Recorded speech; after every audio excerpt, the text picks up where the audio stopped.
Oke, selanjutnya di perusahaan dagang untuk mencatat pencatatan transaksi keuangannya ada dua tipe ya teman-teman. Yang pertama adalah secara perpetual ya.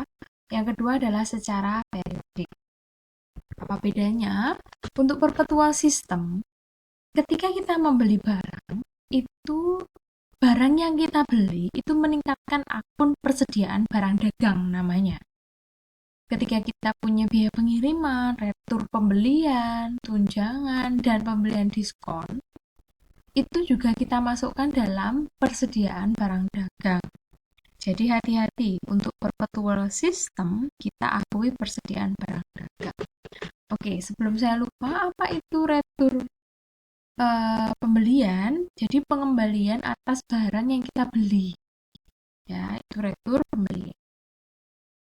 Nah, karena kita mengakui semuanya di istilah akun yang sama persediaan barang dagang, maka di akhir periode kita harus melakukan verifikasi keseimbangan nilai persediaan kita. Oke, kita lanjut. Yang berikutnya adalah periodic system. Kalau tadi kita mengakui akun yang namanya persediaan barang dagang, kalau di periodic system, setiap pembelian kita akui di akun pembelian. Nah, karena kita tidak tahu istilah persediaan barang dagang di periodic system, maka harga pokok penjualan harus kita hitung manual seperti ini. Ya, bagaimana caranya? Kita pertama-tama mencatat dulu persediaan barang dagang awal itu berapa, kemudian kita melakukan pembelian berapa. Nah, ini jumlahkan. Hasil penjualannya namanya adalah barang tersedia untuk dijual. Ya. Kemudian dikurangi oleh persediaan akhir. Ya, di sini 125. Hasilnya adalah harga pokok penjualan. Jadi rumus harga pokok penjualan ini ya, teman-teman. Jadi mohon diingat-ingat. Nah, bagaimana mencatatnya? Saran saya sudah membuatkan tabel pencatatan transaksi keuangan yang jumlahnya ada 1 sampai 7 dilanjutkan 8 sampai 14 macam transaksi. Jadi, teman-teman tinggal melihat, oh soalnya seperti ini, maka penjurnalannya seperti ini. Misalnya, perusahaan kita membeli barang dagangan secara kredit. Maka dari transaksi 1 sampai 14, membeli barang untuk dijual lagi secara kredit itu masuk dalam transaksi nomor 2. Transaksi pembelian barang dagangan secara kredit. Bagaimana pencatatannya atau bagaimana jurnalnya? Debitnya persediaan barang dagang karena barang kita bertambah, kreditnya adalah hutang dagang. Kalau secara tunai gimana? Ya jelas, nomor 1 yang dipakai. Begitu seterusnya. Jadi kita sebetulnya tidak memiliki banyak sekali, itu tidak. Kita hanya memiliki kurang lebih 7 transaksi yang masing-masing saya breakdown menjadi ya. Misalnya lagi, perusahaan kita menjual barang dagangan kepada perusahaan ABC secara tunai. Maka pencatatannya gimana? Dari nomor 1 sampai nomor 14, yang mana transaksi tersebut? Oh, transaksi nomor 5, yaitu kas penjualan, harga pokok penjualan, dan persediaan barang dagang. Mengapa demikian? Penjualan barang dagang secara tunai, jelas kasnya pasti bertambah. Karena kita melakukan penjualan, maka kreditnya kita harus mengakui penjualan. Lalu jangan lupa dalam konteks perpetual system kita harus mengakui yang namanya persediaan barang dagang.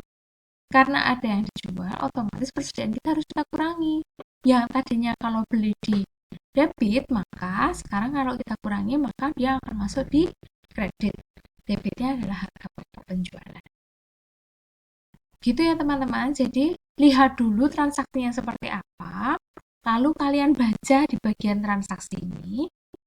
soal yang kamu baca tadi termasuk di penjurnalan yang mana nomor 1, 2, 3, atau sampai 14. Ya, jadi 2 tabel ini khusus untuk perpetual sistem. Jika ada pengembalian barang bagaimana? Kalau ternyata dulu barang yang dijual itu adalah secara kredit, maka transaksinya nomor 8. Ya, kalau ada biaya angkut pembelian bagaimana? Berarti transaksinya nomor 9 dan seterusnya. Sekali lagi lihat soalnya, baca transaksinya, lalu apa jurnalnya. Kita lanjutkan. Contoh yang pertama. PT XYZ membeli dengan tunai persediaan barang dagang 1 juta secara perpetual sistem. Maka kita pakai transaksi nomor berapa? Dan hasilnya adalah barang dagang di debit, kasnya kredit karena dia secara nomor 2.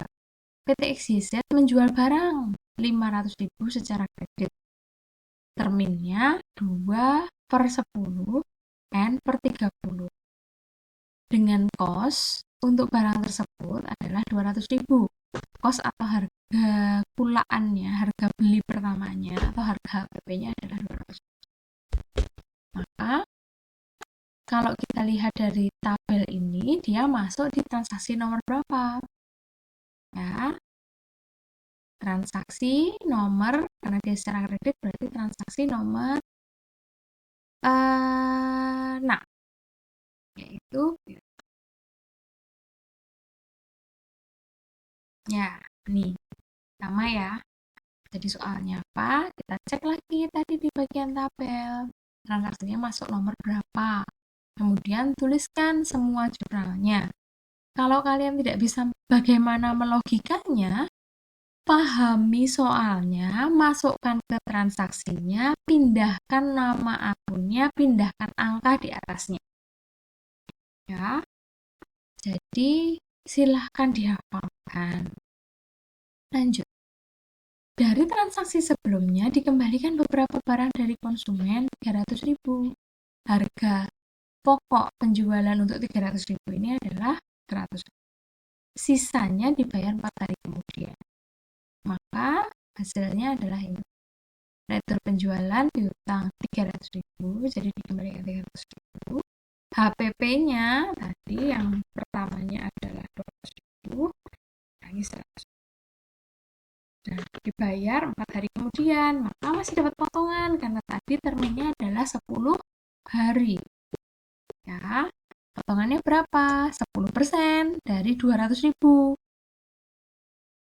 Maaf, potongannya berapa? Ya, 10% dari 200.000. Yaitu 4.000. Oke, ya. Maaf, saya ulangi tadi.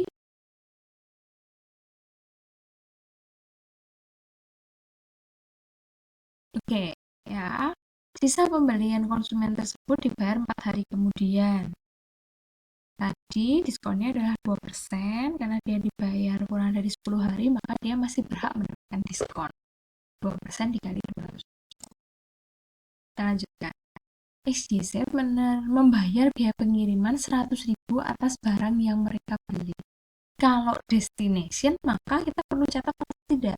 Kalau FOB shipping point, kita perlu catat atau tidak? Karena kita membeli pada saat itu, maka kita tidak mencatat destination-nya. Kita kan sebagai pembeli, maka yang kita catat adalah shipping point, persediaan barang dagang dan kas. Nah, berikutnya adalah periodic system. Sama persis teman-teman dengan perpetual system, yang membedakan adalah di sini. Kalau tadi membeli barang dagang itu kita akui persediaan barang dagang, sekarang kita akui pembelian. Bedanya lagi adalah ketika ada transaksi penjualan, di perpetual system kita akui yang namanya HPP, kalau di periodic system kita tidak mengakui yang namanya HPP. Jadi kalau diketahui HPP-nya berapa. Kalau periodic system maka ya abaikan saja, tidak usah ditulis. Bukan berarti salah soal, tidak. Itu memang soal jebakan kalau kita pakai periodic system. Jadi dihafalkan ya, urutannya sama kok dengan periodic system tadi. Soal yang pertama, membeli secara tunai. Sama, kalau tadi kan di atas ini adalah persediaan barang dagang. Sekarang di periodic system adalah pembelian. Yang kedua, sama juga kurang lebihnya. Silahkan diperhatikan.